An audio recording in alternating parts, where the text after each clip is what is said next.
नमस्कार दोस्तों, आप सभी का बहुत बहुत स्वागत है हमारे YouTube चैनल पर। दोस्तों, हम इस वीडियो में बिहार की मृदा के बारे में बात करेंगे। तो दोस्तों, बिहार की मृदा के बारे में बात करने से पहले थोड़ी सी बातें मृदा के बारे में जान लेते हैं। तो दोस्तों, मृदा जो है पृथ्वी की जो सबसे ऊपरी परत है, सबसे ऊपरी परत को आप क्या बोलते हैं? वैसे तो आप इसको क्रस्ट भी बोल देते हैं या आप इसको स्थलमंडल भी बोल देते हैं, ठीक है।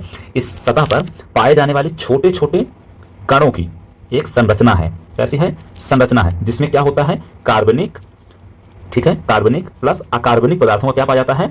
इसमें मिश्रण पाया जाता है। तो अगर आपसे कोई पूछे मृदा क्या है, तो मृदा जो है पृथ्वी की ऊपरी सतह पर छोटे छोटे कणों कहें चट्टानी संरचना है जिसमें कार्बनिक और अकार्बनिक पदार्थों का मिश्रण पाया जाता है, उसे हम मृदा कहते हैं। अब इस मृदा का निर्माण कैसे होता है? तो दोस्तों, मृदा का जो निर्माण है चट्टानों के टूटने फूटने और उस टूटने फूटने के दौरान उसमें भौतिक और रासायनिक जो परिवर्तन हो जाता है, तो उसी दौरान इस मृदा का निर्माण होता है। तो मृदा निर्माण के कारण क्या है, क्या कहें कारक क्या है? तो मृदा निर्माण के बेसिकली 5 कारक होते हैं। पहला स्थलाकृति। स्थलाकृति का मतलब है कि चट्टानी संरचना। जैसे उस स्थान की चट्टानी संरचना होगी वैसे ही मृदा की संरचना का निर्धारण होगा। जैसे आपने देखा होगा दक्कन के पठारी क्षेत्र में वो बैसाल्टिक चट्टान है, तो उसका अगर विघटन हुआ है, उसको टूट फूट हुई तो उसके बाद काली मृदा बन गई। तो जैसी स्थलाकृति होगी उसी के अकॉर्डिंग वहां की मृदा का निर्माण होता है। फिर वर्षा। वर्षा कैसे? जिस स्थान पे आपको पता होगा जहां वर्षा बहुत ज्यादा होती है वहां क्या होती है? लीचिंग की प्रक्रिया होती है। लीचिंग की प्रक्रिया का मतलब जो पृथ्वी की जो ऊपरी परत में खनिज पदार्थ होते हैं वो जल के साथ घुल के पृथ्वी के निचली परतों में चले जाते हैं, मृदा की निचली परतों में चले जाते हैं, तो इसे हम लीचिंग की प्रक्रिया बोलते हैं। जैसे लेटेराइट मृदा क्या होती है? प्रकार से अधिक वर्षा वाले क्षेत्रों में देखने को मिलती है। फिर तापमान। तापमान क्या होता है? एक तो जो खनिज संरचना होती है, रासायनिक क्रिया होती है, उसको प्रभावित करती है। दूसरा जो जैविक तत्व होते हैं, जैविक पदार्थ होते हैं, जैविक कण होते हैं, जैविक जीव होते हैं, उनकी भी सक्रियता को प्रभावित करती है। जैसे ठंडे प्रदेशों में आपने देखा होगा कि जैविक एक्टिविटी बहुत धीमी होती है, तो वहां पास जो अपघटन होता है, डिकम्पोजिशन होता है बायोटिक कंपोनेंट्स का, वो बहुत धीमी गति से होता है क्योंकि वहां पास तापमान बहुत कम होता है। उसी प्रकार से जब हम इक्वेटर की तरफ जाते हैं या कहें कि हम जब भूमध्य रेखा की तरफ जाते हैं तो वहां तापमान अधिक होता है। वहां पास इसलिए जो क्रिया होती है, जैविक क्रियाएं होती है, बहुत तीव्रता से होती हैं, इससे आपको वहां पर जैविक एक्टिविटी बहुत तीव्र देखने को मिलेगी और वहां कंपोजिशन या डिकम्पोजिशन बहुत तेजी से होता है जैविक पदार्थों का, इसलिए आपको वहां ह्यूमस थोड़ा कम मात्रा में देखने को मिलता है। फिर प्राकृतिक वनस्पति की बात करते हैं, तो प्राकृतिक वनस्पति जो है मृदा में जैविक तत्वों का समावेशन करती है और साथ ही साथ क्या करती है? जो चट्टानी संरचना होती है उसको कई बार तोड़ने का भी काम करती है वनस्पति। फिर समय। आपको पता है पूरी प्रक्रिया जो है एक समय के दौरान मतलब की संपन्न होती है। जैसे इंडियन एग्रीकल्चर जो रिसर्च अपना वो है ICAR है, उसके अकॉर्डिंग अगर हम बात करते हैं तो लगभग 35 से 40 ईयर तक मृदा की परत के निर्माण में समय लगता है। ठीक है दोस्तों, ये बात ध्यान रखिएगा। मृदा के अध्ययन को हम पेडोलॉजी कहते हैं। 5 दिसंबर को जो है विश्व मृदा दिवस मनाया जाता है। वर्ल्ड सॉइल डे जो मनाया जाता है वो 5 दिसंबर को मनाया जाता है। बिहार की अगर हम सॉइल की बात करते हैं तो 90% एरिया में यहाँ जलोढ़ मृदा पाई जाती है या कहें हम कछारी मृदा हमको देखने को मिलती है। बिहार की मृदा के बारे में बात करते हैं दोस्तों, तो आप बिहार की मृदा को 2 भागों में बांटकर अध्ययन करते हैं क्योंकि बीच से मध्य से कहें बिहार के तो गंगा नदी गुजरती है। गंगा नदी के उत्तर में जो मृदा देखने को मिलती है वो मुख्य रूप से हिमालय के द्वारा या कहें हिमालय से जो नदियां निकलती हैं उनके द्वारा लाए गए जलोढ़ों के निक्षेपण से बनती हैं।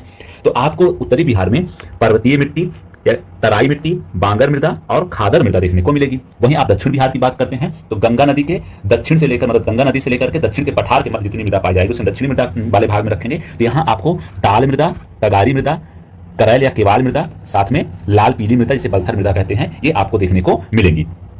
अब हम क्या करते हैं? इन मृदाओं का एक बार लोकेशन देख लेते हैं। क्या करते हैं? एक बार इन मृदाओं का लोकेशन देख लेते हैं, आखिर मृदा कहां हमको देखने को मिलती हैं। ये है बिहार का मैप और जिसमें आपको लोकेशन बताई गई है कि कौन सी मृदाएं कहां देखने को मिलती हैं। सबसे पहले जब हम पर्वतीय उत्तरी बिहार की मृदा देखते हैं, ये है गंगा नदी, आप देख रहे होंगे, ये है गंगा नदी।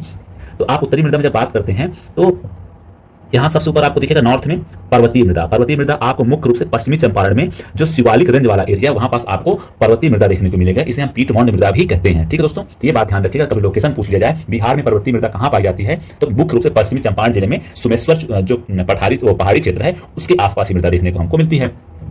फिर बिहार में आप इस पर्वतीय मृदा के दक्षिण में आएंगे तो आपको तराई मृदा देखने को मिलेगी। इसकी लगभग आप 8 से 10 किलोमीटर पूरी पट्टी है जो आप यहाँ गोपालगंज से लेकर कहें कि पूर्वी चंपारण गोपालगंज से होते हुए पूरा एरिया जो है यहाँ पास तक क्या बोलते हैं किशनगंज तक, यहाँ पूरी एक पट्टी देखने को मिलेगी 8-10 किलोमीटर की। तो यहाँ पास आपको तराई मृदा देखने को मिलेगी। फिर तराई मृदा के दक्षिण में और आएंगे हम तो हमको देखने को जो मृदा मिलेगी वो है बांगर मृदा।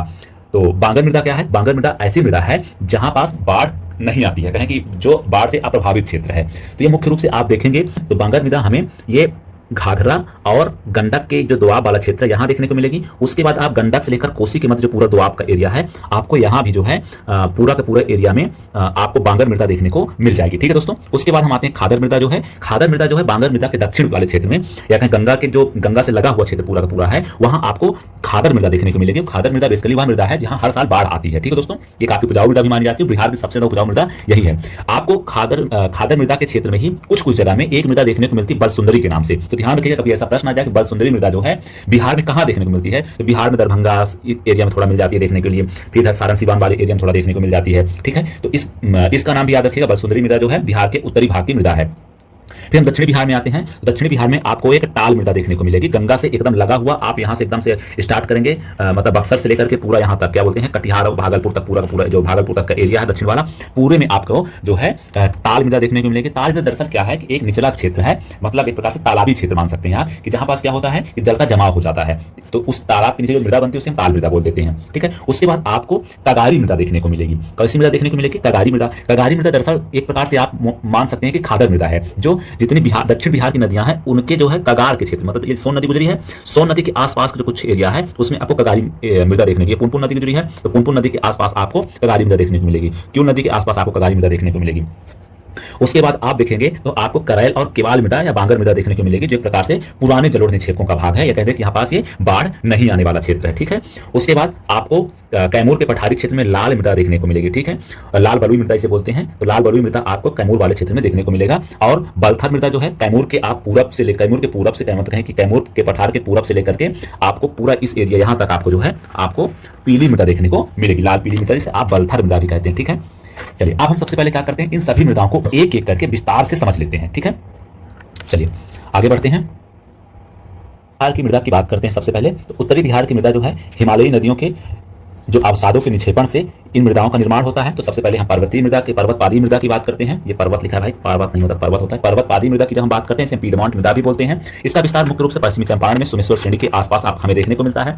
यहाँ वर्षा की मात्रा थोड़ा अधिक होती है, तो यहाँ पास नमी भी ठीक ठाक देखने को इस मृदा में मिलती है। ये उपजाऊ मृदा होती है। ठीक है, यहाँ धान गन्ना आदि की खेती की जाती है इस मृदा में। ध्यान रखिएगा, पर्वतीय पीडमॉन्ट मृदा अगर आपसे पूछे तो कहाँ मिलती है, मुख्य रूप से पश्चिमी चंपारण जिला में सोमेश्वर श्रेणी के आसपास आपको यह मृदा देखने को मिलती है। फिर हम जब बात करते हैं तराई मृदा की, तो तराई मृदा दोस्तों मुख्य रूप से कहाँ देखने को मिलती है। तराई मृदा आपको ये बिहार के कहें कि नेपाल के बॉर्डर से लेकर के पूरा यहाँ ये वाले क्षेत्र में आपको तराई मृदा देखने को मिलती है। ये 5 से 7 किलोमीटर एक चौड़ी पट्टी है। ठीक है, पश्चिम से पूर्व तक पूरा देखने को मिलती है। पश्चिमी चंपारण से लेकर किशनगंज तक का पूरा एरिया जो है यहाँ आपको तराई मृदा देखने को मिलती है। इसकी संरचना में कंकड़ रेत की मात्रा अधिक होती है, कहीं कहीं दलदली भूमि भी यहाँ देखने को मिलती है।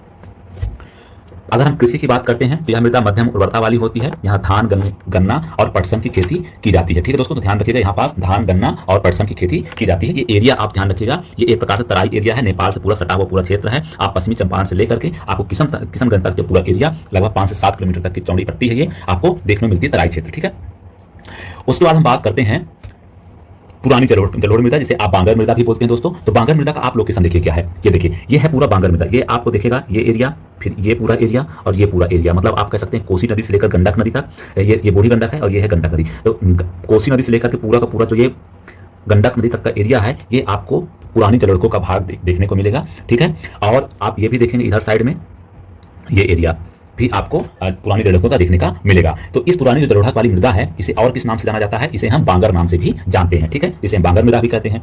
उन क्षेत्रों में विकास हुआ जहां बाढ़ प्रतिवर्ष नहीं आती है। इसका विस्तार जो है घाघरा गंडक दोआब में आपको देखने को मिल जाएगा। उसके अलावा बूढ़ी गंडक के पश्चिम में कोसी तक आपको इसका विस्तार देखने को मिल जाएगा। अगर हम जिलों की बात करते हैं तो पूर्णिया, सहरसा, दरभंगा, मुजफ्फरपुर आदि डिस्ट्रिक्ट में हमको ये मृदा देखने को मिलती है। ठीक है दोस्तों, इस मृदा में चूना पोटास की मात्रा अधिक पाई जाती है और नाइट्रोजन और फास्फोरस की मात्रा कम होती है। इसी वजह से यहाँ पास क्या होता है कि बहुत ही ज्यादा आपको देखते हैं कि पूरे जलोढ़ एरिया में यूरिया की खपत बहुत ज्यादा होती है। क्यों यूरिया की खपत ज्यादा क्यों होती है? क्योंकि यहाँ पास आप देख रहे हैं नाइट्रोजन की कमी पाई जाती है। इसकी प्रकृति कैसी होती है दोस्तों इस मृदा की? इसकी प्रकृति क्षारीय होती है। यह मुख्य रूप से धान, गेहूं, मक्का, तंबाकू, गन्ना है कि सभी प्रकार की कृषि के लिए उपयुक्त मृदा मानी जाती है। इसमें सिंचाई की सुविधा आप कर दीजिए, जिसमें हर प्रकार की खेती इस मृदा में की जा सकती है। तो आपने इसका लोकेशन देख ही लिया है। अब हम बात करते हैं नेक्स्ट मृदा की, जिसे हम खादर मृदा कहते हैं या नवीन जलोढ़ वाली मृदा कहते हैं। आप इसका लोकेशन एक बार देख लीजिए इस मृदा का। आप ये मृदा देखेंगे बिहार के कहां देखने को मिलती है, गंगा से सटे हुए पूरा क्षेत्र में। ये देखिए ये पूरी मृदा आपको देखने को मिलेगी।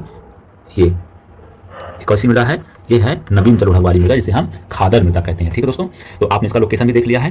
तो इसका निर्माण कैसे होता है दोस्तों? तो सीधी सी बात है, प्रतिवर्ष बाढ़ आती है तो नवीन अवसादों का लगातार जमाव होता कहते हैं, नवीन जलोढ़ों का जमाव होता रहता है, उनके निक्षेपण से इस मृदा का निर्माण होता है। इनका विस्तार कहाँ है? गंगा, गंडक, बूढ़ी कोसी, महानंदा की निचली घाटियों में इसका विस्तार देखने को आपको मिलेगा। इसमें बालू और चीका की प्रधानता पाई जाती है। नाइट्रोजन प्लस फास्फोरस इसमें कमी होती है। इसी वजह से इस मृदा में अधिक से अधिक यूरिया यूज करके लोग खेती करते हैं। और बिहार की तरफ सबसे जितनी मृदाएं हैं, जितनी टाइप की मृदाएं हैं, उनमें सर्वाधिक उपजाऊ अगर मृदा पूछा जाए तो बिहार की सर्वाधिक उपजाऊ मृदा यही है, खादर मृदा। ठीक है, जिसे नवीन जलोढ़ मृदा भी बोलते हैं। इसकी उर्वरता अधिक होती है, इसकी जल धारण क्षमता भी अधिक होती है। दोस्तों आपको हम बता देना चाहेंगे कि कोई भी मृदा होगी, उसके कण जितने छोटे होंगे उसमें जल धारण की क्षमता उतनी ही ज्यादा होगी। जिस मृदा के कण जो हैं बड़े होंगे उसमें जल धारण की क्षमता क्या होगी? जल धारण की क्षमता उतनी ही कम होती चली जाएगी। आपने काली मृदा का नाम सुना होगा, तो काली मृदा क्या होती है? उसकी जल धारण क्षमता जो होती है सर्वाधिक होती है, क्योंकि उसके कण बहुत सूक्ष्म होते हैं। तो कोई भी अगर मृदा है, अगर उसके कण छोटे हैं तो उसमें जल धारण करने की क्षमता अधिक होगी। आपको हमने बताया कि इस मृदा में क्या बालू और चीका की प्रधानता होती है। चीका क्या? चीका एक प्रकार से बालू और मिट्टी का बहुत ही महीन कणों का मिक्सर, मतलब एक प्रकार से मिश्रण टाइप का होता है। जैसे आप जो गांव में रहेंगे तो उनको बहुत अच्छे से आगे चीका क्या होता है।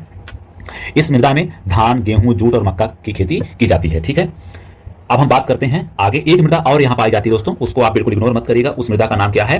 उस मृदा का नाम है बलसुंदरी मृदा। बलसुंदरी मृदा बिहार की कुछ जगह देखने को मिलती है। दरभंगा वाला एरिया हो गया, उसके अलावा इधर मधुबनी वाले एरिया में देख सकते हैं।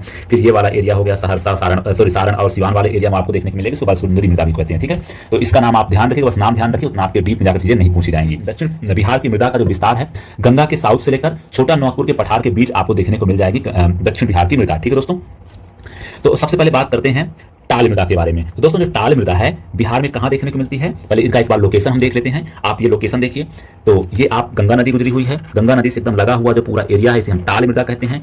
ठीक है, टाल मृदा के बाद आपको कगारी मृदा इसमें नहीं बनाया हुआ, लेकिन जितनी सोन नदी हो गई, चाहे पुनपुन हो चाहे क्यूल नदी हो, इनके जो दोनों आपको मृदा देखने को मिलेगी उन्हें हम कगारी मृदा कहते हैं। ठीक है, ये नवीन जलोढ़ मृदा होती है। और इसके अलावा जो पुरानी जलोढ़ की मृदा है, पुरानी जलोढ़ से निर्मित मृदा है, उसे करैल और केवाल मृदा के नाम से जाना जाता है। तो ध्यान रखना, करैल और केवाल मृदा जो है दक्षिण बिहार की मृदा की विशेषता है, उसका नाम है। उसके बाद आपको जो ये पूरा का पूरा एरिया दिखाई पड़ेगा, इसमें लाल पीली मृदा देखने को मिलती है। और इस मृदा का जो निर्माण हुआ है, ये आपको पता होगा, धारवाड़ संरचना के चट्टानों के टूटने से इस मृदा का निर्माण हुआ है। इसे हम बलथर मृदा भी कहते हैं, क्योंकि इसमें आपको पता है मतलब कि बालू के कण ठीक ठाक मात्रा में पाए जाते हैं। उसका आपको लाल बलुई मृदा देखने को मिलेगी विंध्याचल रेंज वाले क्षेत्र में, या कि कैमूर के पठारी क्षेत्र में। ठीक है, तो इस प्रकार से आपने सबका लोकेशन देख लिया। अब इनके बारे में क्या करते हैं, एक बार ब्रीफ में थोड़ा देख लेते हैं, इनकी विशेषताएं मुख्य मुख्य क्या है। तो अगर हम टाल मृदा की बात करते हैं तो ये क्या है? ये टाल मृदा जो है निम्न भूमि का एरिया है। वर्षा ऋतु में यहाँ जल भराव हो जाता है। इनका विस्तार जो है गंगा के दक्षिण तट में बक्सर से लेकर भागलपुर तक 8 से 10 किलोमीटर चौड़ी पट्टी में हमको देखने को मिलती है टाल मृदा। ठीक है दोस्तों, और इसमें जो है रबी की फसलें प्लस दलहन की फसलों के लिए अच्छी मानी जाती है मृदा। यहाँ खरीफ की फसलें नहीं होती, क्योंकि दोस्तों आपको पता है कि खरीफ की फसल बारिश के मौसम में होती है, और बारिश के मौसम में इस पूरे क्षेत्र में पानी का जल जमाव बहुत ज्यादा हो जाता है। इस वजह से यहाँ पास खरीफ की फसल नहीं होती है। ठीक है, अब हम बात करते हैं किसके बारे में?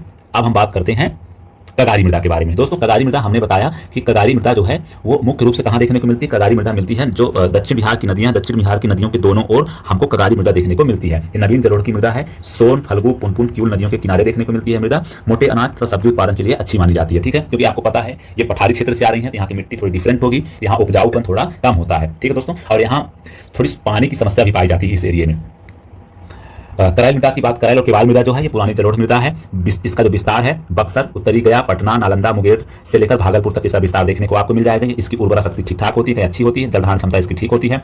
धान, मक्का, आलू, अरहर आदि की खेती यहाँ की जाती है। उसके बाद बलथर मृदा की बात करते हैं तो 8 से 15 किलोमीटर के पूरा का पूरा बेल्ट है, जो कैमूर के पूर्व से राजमहल की उच्च भूमि तक इसका विस्तार आपको देखने को मिलेगा। विंध्यन, इसमें विंध्यन नहीं, इसमें धारवाड़ संरचना वाला मुख्य रूप से जो एरिया है पूरा का पूरा, ये विंध्यन काट दीजिए, धारवाड़ संरचना का जो मुख्य एरिया है वहां यह मृदा देखने को मिलती है। इस मृदा में जो है मित्रों, इस मृदा में रेत कंकड़ की अधिकता बहुत ज्यादा में मात्रा में पाई जाती है। रेत कंकड़ यहाँ बहुत ज्यादा पाया जाता है। इसकी जल धारण क्षमता कम होती है, इसमें नमी भी कम होती है। लौह तत्व की अधिक मात्रा होती है, जिसमें अगर पानी पड़ता है जल विघटन के कारण कहें कि ऑक्सीडेशन की वजह से इसका कलर कैसा हो जाता है? लाल और पीला हो जाता है। ठीक है, और यह कृषि मोटे तौर पर जहाँ मोटे अनाजों की कृषि कहें या मोटे अनाजों की कृषि यहाँ पास की जाती है। ठीक है, मोटे अनाजों की कृषि मतलब आप देख सकते हैं यहाँ पास जो कृषि की जाएगी, यहाँ पास बाजरा और आपका जौ आदि की यहाँ पास खेती की देखने को मिल जाएगी। ठीक है दोस्तों, चलिए अब हम आगे बढ़ते हैं और देखते हैं कि लाल बलुई जो मृदा है वो आपको कहाँ देखने को मिलेगी? कैमूर के पठारी क्षेत्र में मिलेगी। तो आप देखेंगे 2 जिलों में बेसिकली मुख्य रूप से आपको लाल बलुई मृदा देखने को मिलेगी। एक कौन कौन सी वो 2 डिस्ट्रिक्ट हैं? उन 2 डिस्ट्रिक्ट का नाम है कैमूर और रोहतास डिस्ट्रिक्ट। यहाँ बालू प्लस लेटेराइट मृदा के अंश देखने को मिलते हैं। ज्वार, बाजरा, मक्का जैसे मोटे अनाजों की यहाँ पास खेती की जाती है। दोस्तों अब इस वीडियो को यहीं समाप्त करते हैं। आपका हमसे जुड़ने के लिए बहुत बहुत धन्यवाद। जय हिंद, जय भारत।